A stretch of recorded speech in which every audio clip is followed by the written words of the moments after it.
Masih di Kompas Siang, Saudara, melintasnya meteor berukuran cukup besar pada Minggu malam 5 Oktober lalu tidak menimbulkan kerusakan berat. Meteor ini juga disebut tidak jatuh di daratan seperti yang ramai disebut di media sosial. Thomas memperkirakan meteor itu jatuh di Laut Jawa.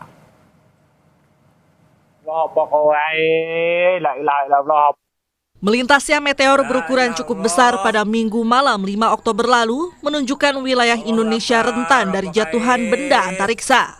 Kesaksian masyarakat yang melihat meteor itu beredar luas di media massa. Peneliti Pusat Riset Antariksa BRIN Thomas Jamaludin bilang, suara dentuman yang didengar warga merupakan gelombang kejut yang muncul saat meteor memasuki atmosfer yang lebih padat. Menurut peneliti BRIN, dentuman suara yang diikuti getaran dan munculnya meteor merupakan bagian dari satu rangkaian peristiwa. Meteor yang dilihat warga melintas puluhan kilometer di atas wilayah di Kuningan dan Cirebon diduga jatuh di Laut Jawa. Bisa jadi ini adalah meteor yang cukup besar yang melintas mulai dari Jawa bagian selatan melintasi Tasik. Belum ada suara dentuman, tetapi kemudian melintas sekitar Kuningan dan Cirebon. Itu terdeteksi suara dentuman. Ini adalah peristiwa masuknya atau jatuhnya meteor yang cukup besar yang kemudian menimbulkan gelombang kejut berupa suara dentuman, dan ada kesaksian yang melihat objek terang yang melintas di langit.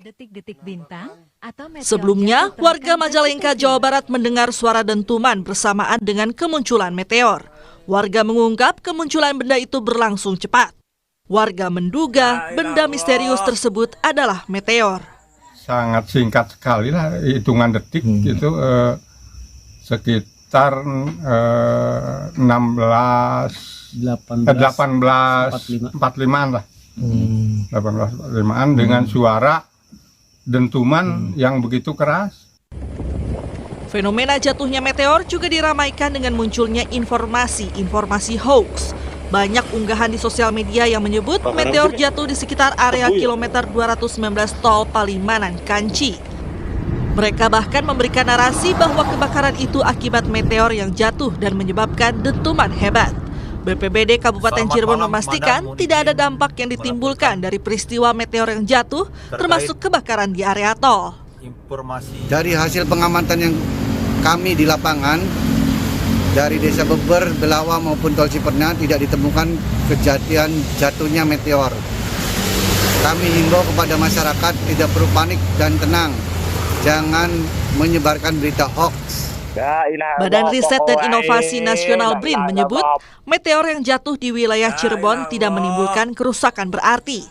Meteor ini juga disebut tidak jatuh di daratan seperti yang ramai disebut di media sosial. Thomas memperkirakan meteor itu jatuh di Laut Jawa. Tim Liputan Kompas TV.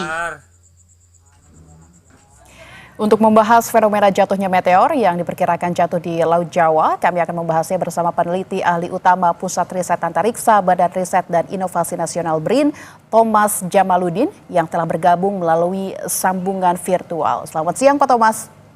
Selamat siang, Assalamualaikum. Waalaikumsalam. Pak Thomas, ini kemarin fenomena meteor ini apakah memang sudah diprediksi begitu oleh BRIN, dan pengamatan BRIN sebesar apa kemarin Pak meteornya? Ya, jadi informasi yang beredar di media sosial dan di media itu saya terima pada malam 5 Agustus ya, jadi Ahad malam. Mulanya informasi soal dentuman misterius ya. Apa sih penyebab dentuman misterius? BMKG Cirebon mengatakan itu bukan karena petir, karena Cirebon pada waktu itu dalam kondisi cerah. Tapi di media sosial kemudian berkembang dua versi. Versi pertama mengaitkan bahwa itu meteor kemudian jatuh di Cirebon dan menimbulkan kebakaran. Ada juga ilustrasi bola api yang jatuh tapi vertikal. Itu sesungguhnya semacam flare atau suar. Nah, versi yang kedua ini yang kemudian saya tindak lanjuti karena informasinya lebih sahih.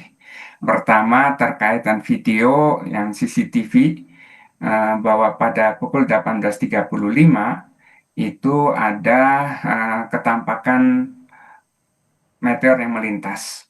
Kemudian ada juga video objek terang yang melintas di langit yang dilaporkan dari wilayah sekitar Brebes, perbatasan Brebes Cirebon. Dan yang lebih meyakinkan lagi, ada media yang memberikan hasil data dari BMKG Cirebon, dari Astana Japura, yang mengindikasikan ada getaran yang terekam oleh sensor deteksi gempa. Itu getaran pukul 18.39.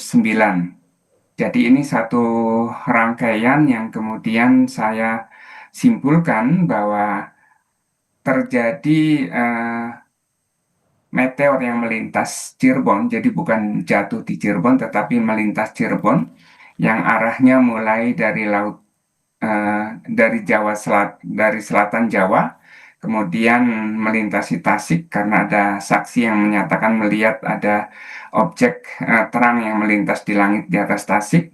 Kemudian di wilayah Kuningan dan Cirebon dilaporkan ada dentuman, itu karena adanya gelombang kejut ketika meteor tersebut memasuki atmosfer yang lebih padat, dan gelombang kejut ini menyebabkan suara dentuman. Dan lanjut lagi ke arah utara dilaporkan bahwa dari Pekalongan juga melihat ada objek terang yang melintas. Dan lebih meyakinkan lagi ada data terbaru dari Observatorium Yan Baul Ulum Kudus, itu yang menyajikan data dari All Sky Camera yang menunjukkan di wilayah barat dari arah Kudus itu terdeteksi adanya meteor yang melintas.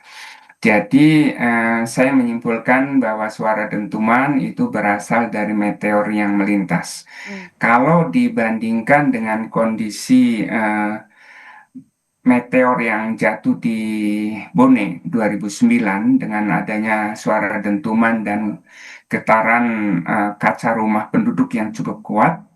Waktu itu ada data dari NASA yang menyatakan dari data infrasound yang sesungguhnya ini untuk mendeteksi uji coba nuklir, tetapi waktu itu mendeteksi ada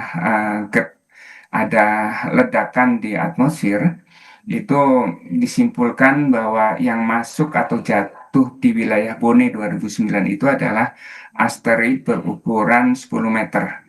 Jadi kalau membandingkan gelombang kejut yang ditimbulkan antara yang di Bone 2009 dengan yang di Cirebon, yang menimbulkan suara dentuman dan getaran tetapi tidak terlalu kuat, saya memperkirakan bahwa meteor yang melintas Cirebon itu berukuran antara 3 sampai dengan 5 meter. Ya untungnya ini jatuhnya di laut, bukan di darat. Baik, ini berarti jika berkaca dari sejarah kejadian sebelumnya, Pak Thomas memperkirakan ini sekitar 3 hingga 5 meter. Tapi Pak, saya juga ingin bertanya, apakah jika ada benda asing dari luar atmosfer kita, ini katakanlah meteor begitu ya, di Indonesia atau BRIN tidak ada semacam alat begitu yang bisa memprediksi atau mendeteksinya saat jatuh ke bumi? Untuk asteroid atau meteor yang ukurannya di bawah puluhan meter, itu secara internasional belum ada alat yang untuk mendeteksinya, apalagi untuk mengantisipasi karena kecepatannya sangat tinggi. Sekedar contoh saja, pada 2008 ada kebetulan patroli antariksa dengan menggunakan teleskop yang otomatis itu mendeteksi ada objek yang mengarah ke arah bumi. Jaraknya masih dalam hitungan 2 juta kilometer. Tetapi kemudian hanya dalam hitungan jam itu sudah jatuh sesuai dengan perakiraan di gurun di Sudan. Jadi ini pun deteksi kebetulan ya, karena ukurannya agak besar, sekitar 6 meter. Tapi kalau ukuran yang lebih kecil lagi itu sulit dideteksi, apalagi diantisipasi. Jadi jatuhnya meteor yang bahkan yang ukuran 17 meter yang jatuh di Rusia tahun 2013 itu tidak terdeteksi sama sekali. Padahal ukurannya cukup besar, 17 meter, dan menimbulkan gelombang kejut yang cukup kuat sehingga merusakkan banyak bangunan di Rusia pada waktu itu, dan reruntuhan bangunan ini mencederai banyak orang juga.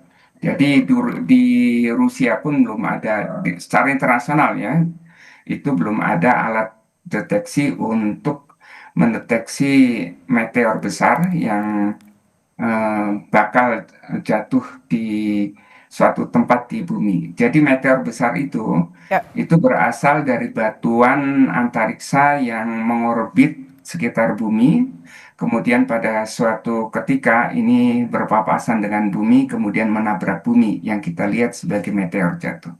Baik, berarti memang belum ada alat, namun kita bisa memprediksi dari suara atau dentuman yang kita dengar pada saat asteroid itu jatuh ke bumi. Baik, terima kasih Bapak Thomas Jamaludin, peneliti ahli utama Pusat Riset Antariksa Badan Riset dan Inovasi Nasional BRIN, telah berbincang dengan kami. Dan saudara, kita masih akan kembali tetap di Kompas Siang dengan sejumlah informasi lainnya. Sidang lanjutan permohonan pra-peradilan ex-Mendikbud Ristek Nadiem Makarim kembali digelar hari ini dengan agenda pembuktian pemohon yakni dari pihak Nadiem Makarim.